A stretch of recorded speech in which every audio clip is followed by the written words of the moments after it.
host of the Gridiron.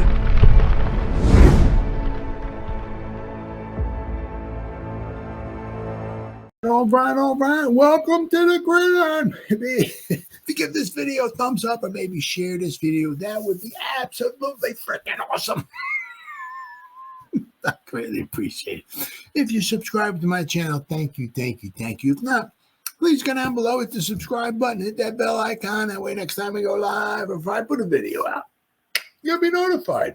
And it's free of charge. What do you got to lose, right? But if you are subscribed, thank you. If you want to help support my channel out, it would mean so much to me. In the description box below, the very top link in the description box takes you to my membership page. I got 3 different membership levels. Each one has their own little perks to them. So if you want to help support my channel, it would mean so much to me. And I thank you. And also, a little ways down in the description box, there's a link. It takes you to my Facebook group. It's called the New York Giants, the Gridiron. It's my Facebook group. We have over 9,400 members in the group. It's doing simply marvelous, might I add. Basically, if I'm alive and breathing and if I got internet access, I am putting stuff in this group darn near 365. It's called the New York Giants, the Gridiron. It's my Facebook group. Please join it. You will not be dissatisfied. I promise. All right, guys. Well, hey,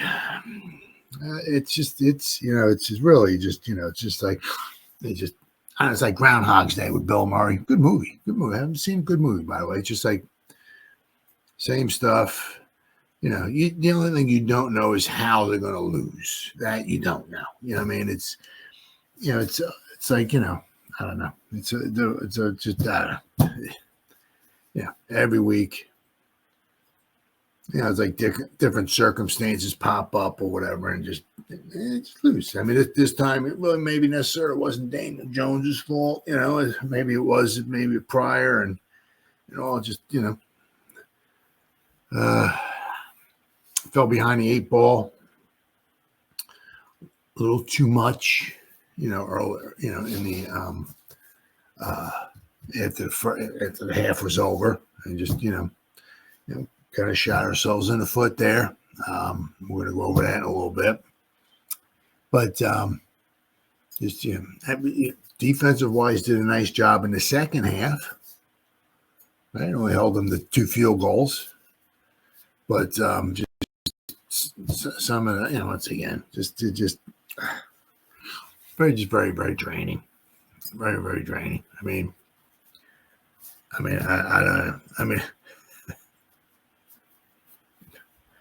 just every week it's just another loss, and it's just how they're going to lose this week, right? That's basically what's going to happen. What will be the circumstances that pop up that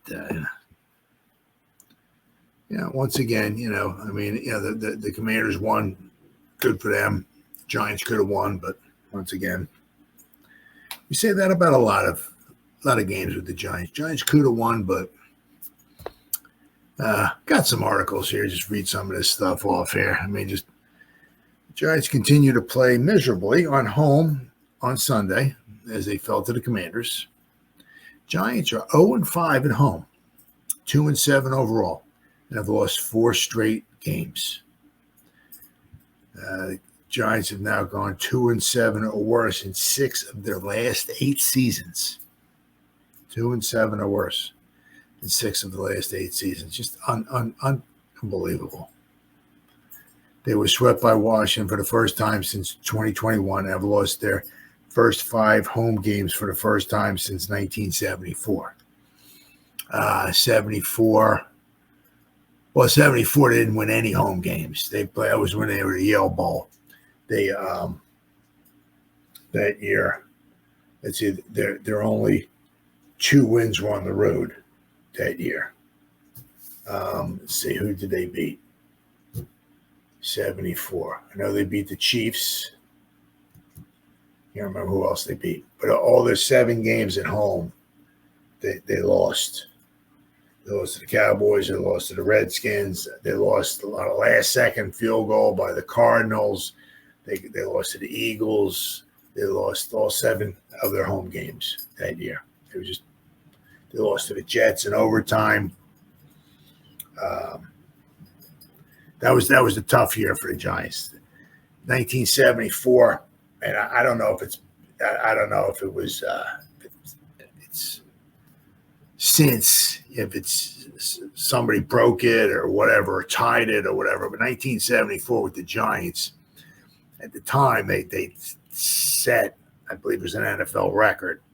They lost 4 games in a row, and either in the final minute or in overtime. 4 games in a row. They lost to the Jets in overtime, but they lost to the Bears in the final minute. They lost to the Lions in the final minute. The Jets, they lost in overtime 26-20. That was a touchdown pass. But they lost to the Cardinals, the Bears, and the Lions. The Bears and the Bear game and the Giant game was tied. I think it was 13-13. So if the Bear kicker would have missed it, they would have gone to overtime. But the Bear kicker, I can't remember who it was, made it. And so the Bears won in the final minute. 16-13 was in Soldier Field. It was in Detroit. The Giants were winning, I think, 19-17. And I don't know if it was Errol Mann or whoever the kicker was for Detroit kicked the field goal in the final minute, and they won 20-19, I believe. And then Jim Bakken kicked a field goal. Might have been the last play of the game in the Yale Bowl to beat the Giants. So I said, so in 1974, the Giants lost 4 games in a row. And I said at the time set an NFL record. I said, I don't know if it's just tied or whatever, because we're going back 50 years ago. So, but 74 was not good. Yeah. So, I mean, the Giants, but I mean, 74, the Giants lost every game at home.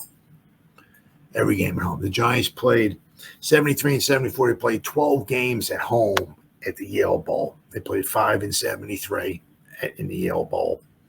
The first 2 games of the season were at home at Yankee Stadium. Then they got kicked out of Yankee Stadium because Yankee Stadium was remodeling. The Giants left there. And then, after the first 2 games, they beat the Houston Oilers 34-14. Then they tied the Eagles 23-23. And those were his first 2 home games of the season. Their final 5 home games of the season were at the Yale Bowl. They won 1 of those 5. It was against the Cardinals. But 1974, I said the Giants lost every home game. So they're on base for that. They're on base for that. So they're 0-5 so far. Giants trail 21-17. And we're going to go over one of the reasons why they're 21-7. But they had a chance. They had 142 rushing yards on 21 carries, averaging almost 7 yards a carry, just pounding the rock, doing a fantastic job.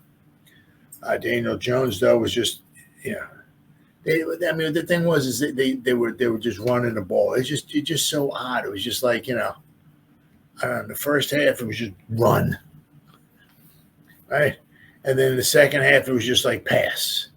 It was like, I don't know. It was. I don't know. It was just weird. It's just, I don't know. Once again, it's just, sometimes it's like you don't get words. It's game in, game out, year in, year out. It's like,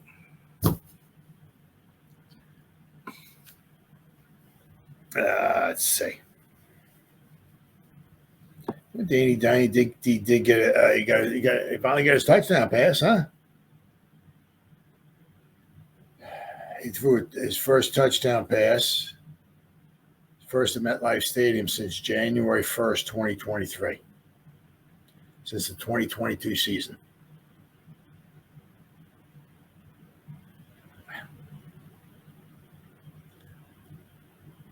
Danny Dimes made some history, but we'll go over that in a little bit. But unfortunately, then they had potentially the momentum shifting third quarter touchdown wiped off the board.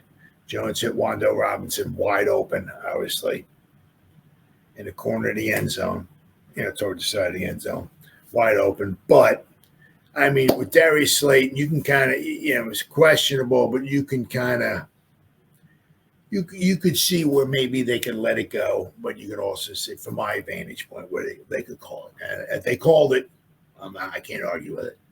If they were to let it go, I wouldn't argue with it either. You know, it's one of those. Yeah, I mean, so it is what it is. But of course, that's the reason why Wandale was so wide open. Right? Jude McAtamney, right? We're going to go over him a little bit too. Hit his 31-yard field goal, first of his NFL career. Obviously brought us back within 21-10. That is 3 straight games in which the Giants have had a touchdown negated by penalty. Of course, we're going to go over this a little bit too, right? Giants got within 24-16. They got the touchdown with 9.5 minutes to go. Of course, then they got another touchdown.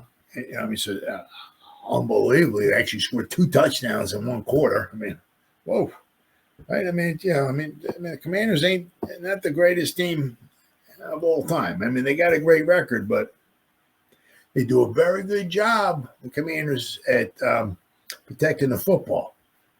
I think I saw a stat saying the Commanders is that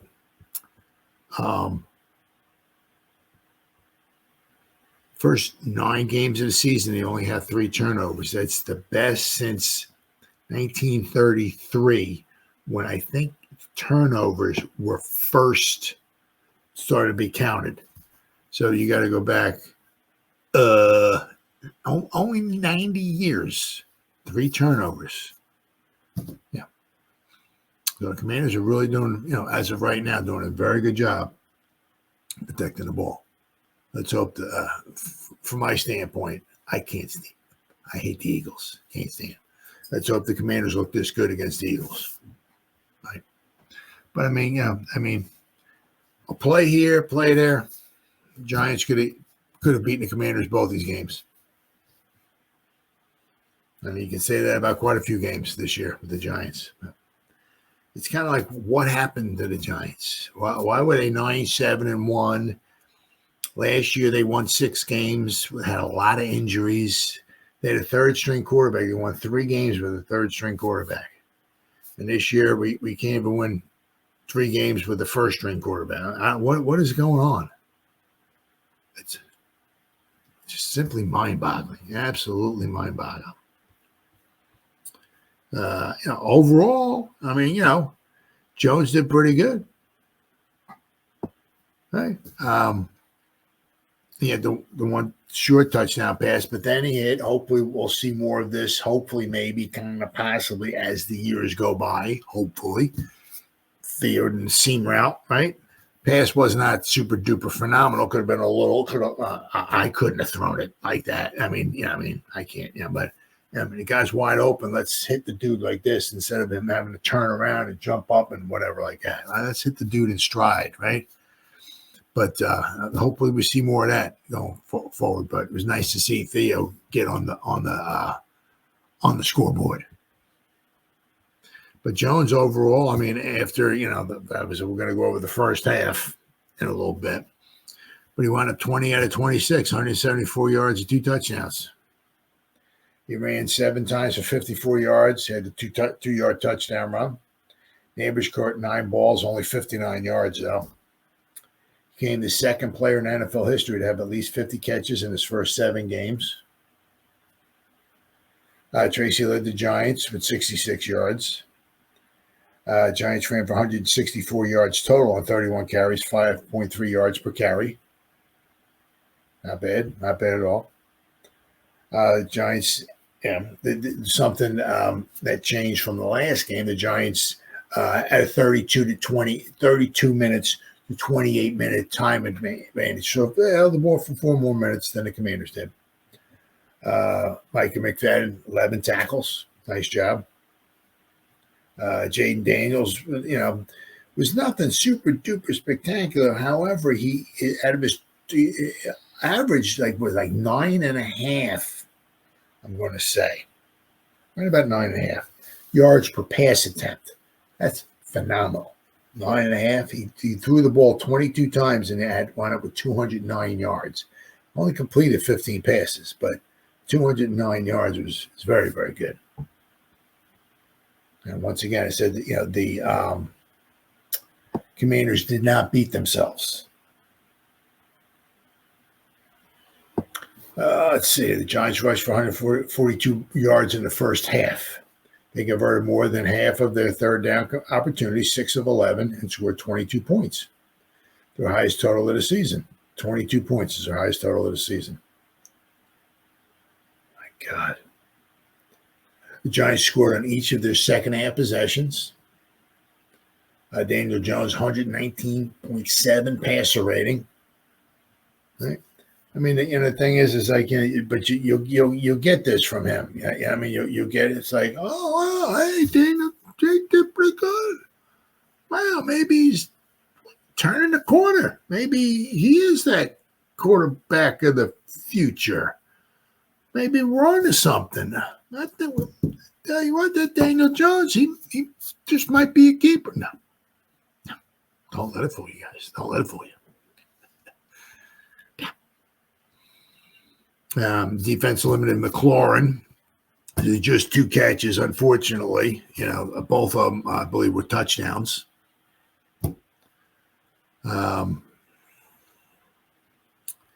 Dave said tough game. Yeah, competitive game. Says Giants lost their 4th consecutive game and now 2-7. They're 0-5 at home and 0-4 in the NFC East. It's just horrible, absolutely horrible. Maybe I don't even know. I don't even know. For Thanksgiving now. Dax, of course. See, once again, this lucks out the Eagles. Once again, they just luck out. They've been playing. All they've been doing is playing one crappy team after the other. I mean, their record. Every team they don't play a win. They play nobody has a winning record. Absolutely not. Nobody. I mean, it's just absolutely mind-boggling. I mean, the Eagles are, oh my God, look at the Eagles. I mean, let's see, Philadelphia Eagles. Let's try 2024. Let's see here. Let's see. Here we go. All right, let's see here. Let's see here. Let's see. The Eagles beat the Saints, who just fired their coach. They beat the Browns. They beat the Giants. They beat the Bengals and beat the Jaguars. They beat 5 teams. They're 6-2. They beat the Packers by 5 points, and they certainly could have lost that game. So out of their 6 wins, 5 of them against teams with losing records. I mean, and the Saints just fired their coach. The Browns blow, the Giants blow, the Bengals blow, the Jaguars blow. So and now they're playing the Cowboys. They're in Dallas. Dak Prescott's not playing, and the Cowboys are 3-5. So it's like the Eagles are just like one. They just play one crappy team after the other. It's unbelievable. It really is unbelievable. They're just so freaking lucky. So freaking lucky. But so the Eagles will be playing the Cowboys with, of course, the Cowboys don't have the best quarterback. But Cooper Rush, we'll see. I'm pulling for the Cowboys. I can't stand the Eagles. Cannot stand the Eagles. So I hope the Cowboys whoop up on them. But we'll have to wait and see. Let's see here. Like I said, we're going to go over some of this stuff. Yeah. Jones actually contributed all 3 of the Giants' touchdowns, right? He had the 2 touchdown passes. I mean, he actually had 2 touchdown passes. It took him to his 5th home game of the season to throw a touchdown pass. But, I mean, the Giants, they had 25 first downs. Once again, I'll tell you what, it was really, really, I mean, last game, the Giants had 7 possessions and the Commanders had 8. This time, possessions, total drive, each team had 8. I mean, it's just so weird to go like multiple games against the same team, and neither team had double-digit drives. It's just weird. Really weird. I mean, yeah, I mean, you look at some, Giants were 2 for 2 on fourth down. They were 6 for 11 on third. So between third and fourth down, they were 8 out of 13 altogether. They both had about the same amount of plays. The Commanders had a little bit more yardage, but some of that was also the Giants lost a little bit from the sack yard. They got sacked a couple of times. The Giants didn't get any sacks, which was the Giants didn't get no sacks and they got no turnovers. So the offense played well enough to win. The defense kind of maybe in a little bit of a way, kind of was a little bit of a letdown for the defense. I said Daniels at 9.5 yards per pass attempt, which is phenomenal. I mean, really, really. Oh, I got to move my legs. All right, buddy. Here we go. My buddy Brandy's laying my feet. I got to try to move my. The Giants had 164 yards rushing. Very good. This time, at least we held the Commanders to only 149 yards rushing. They ran the ball 38 times, 3.9 yards per carry. But unlike, but also you look at it this way too. Both games, which is not very good at all. The Commanders were in the red zone 6 times, both games. Two games. Commanders were in the red zone 12 times in 2 games. This time they were 3 for 6. Last time they were 0 for 6, and one of the times they kicked the field goal. They didn't quite reach the 20. But I mean, once again, they got inside the red zone 6 times. Not good. Not good at all. I mean, I'll tell you what, it's just a little mind-boggling. It's like, with this defense, let's see. Giants only had 4 penalties, so that was good. But of course, unfortunately, unlike last week, they had 11 penalties, just killed them. This week they only had 4, but of course one of them took a touchdown off the board. Right? So, let's see. I said it was just a 1 turnover. But all in all, once again, there were some good things against the Steelers, but then once again, there was a bunch of things that were not good. This week, there were certainly some good things here. They came back. The second half, I said the defense only gave up 2 field goals. Right? We actually scored some points in the second half. Unfortunately, we were down by 14, and we couldn't make up the difference.